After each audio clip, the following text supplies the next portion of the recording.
आपण उघड टॉप 9 मोठ्या बातम्या। मध्य प्रदेशातील बुरहानपूरमध्ये औरंगजेबाचा खजिना शोधण्यासाठी नागरिकांचं खोदकाम। छावा चित्रपट पाहिल्यानंतर असीरगड किल्ल्यावर मुघलकालीन संपत्ती पुरून ठेवल्याची अफवा। शेतकऱ्यांचा सातबारा कधी कोरा करणार? पीक विमा कंपनीचे पैसे केव्हा भरणार? अर्थमंत्र्यांनी अधिवेशनात जाहीर करावं, राजू शेट्टी यांची मागणी।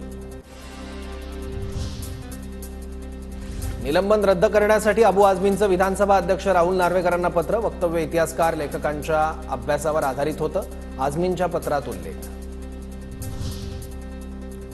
उपप्राचार्य आणि प्राध्यापकांमध्ये मारहाण। परभणीतील गंगाखेडमधल्या संत जनाबाई महाविद्यालयाच्या कॅन्टीनमधला प्रकार। विद्यार्थ्यांकडून संपूर्ण प्रकार कॅमेऱ्यात कैद।